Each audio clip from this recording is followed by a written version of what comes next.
We are near Shore Drive, literally standing in the Rock River. Now, as you can see, I do have on my flood boots right now, anticipating high water levels, but that's not the case right now in this high flood risk area. There are certain tricks truck drivers use to stay up while driving, such as turning up the radio or rolling down their windows. He's kind of a modern LL Cool J, I would like to say. But he doesn't work out as much. And, you know, he doesn't lick his lips as much either, so. Ooh, that was a good one. But it didn't work out too well. Just eat the whole thing. Oh. See? You should have eaten it the way I gave it to you. And the best part about this, Sabrina, is that it's 4 players. That means me, you, Candace, and Derek can all play together. Not only are sales up in the store, but also on the internet.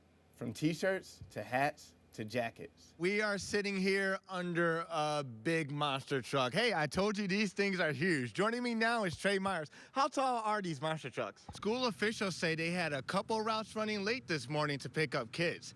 That meant students were out in the cold longer than they had to be. Just a couple hours ago, Santa Claus drove by. We had Rudolph the Red-Nosed Reindeer. It was a lot of state liners here in the holiday spirit. Just flushing one of these disposable wipes a day could lead to clogging of your private sewer lateral. Your best bet, just throw them in the trash. This is a Facebook photo of Brenda Cook. The Rockford woman was a patient of Dr. Charles DeHaan before passing away.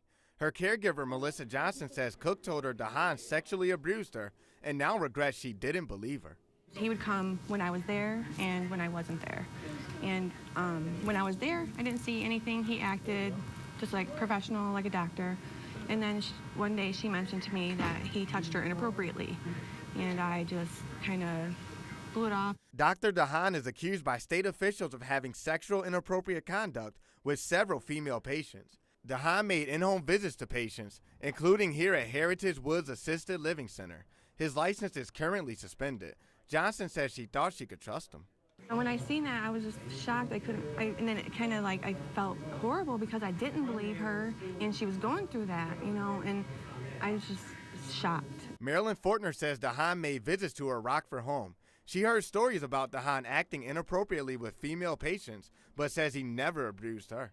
He never bothered me, but he probably knew if he did, he'd get kicked where it would hurt. Officials believe DeHaan may have sexually abused more state line women and would like them to come forward.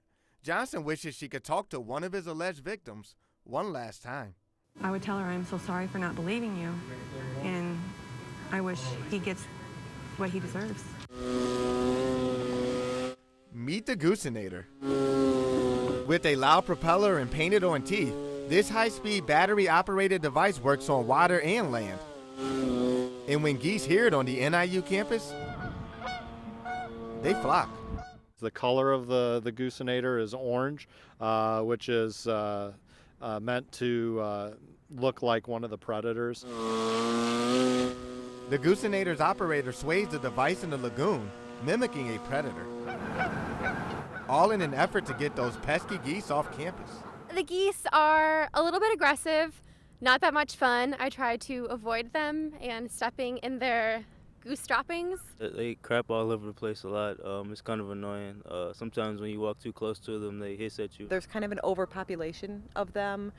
They get kind of aggressive around this time of year. While the Goosenator does its job by scaring the geese away, students can play a part as well by simply not feeding them. Human food does not provide them with the nutrients that they need, but it also causes them to congregate in spaces that maybe they normally wouldn't. The device does not harm the geese, but don't tell them that.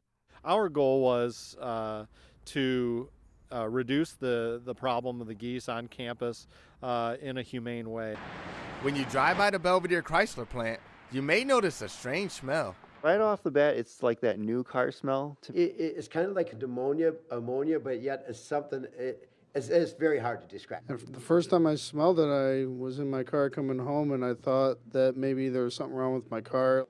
To me, it smells kind of like a wet mop. Larry White is just one of many Belvedere residents that filed a complaint to the EPA about the foul odor. My family, my parents, my kids are in Belvedere all day long. I do go out of town frequently, and I'm just worried about the air quality and maybe water and what may be going on in in this town. The Illinois EPA is now looking into the smell. They say it's noticeable from inside the plant. Our inspectors did indicate that, yes, they do smell some, but it depends on kind of time of day and where they're at. All of our kids are under the age of 7. Gabriel Cancino and his wife might move if the smell doesn't get better. I know that if you smell something, usually it contains particles of that, and if it's chemical based, we've watched plenty of documentaries that talk about chemicals not being good for you. I just like to hear some honesty. But residents like White just want answers.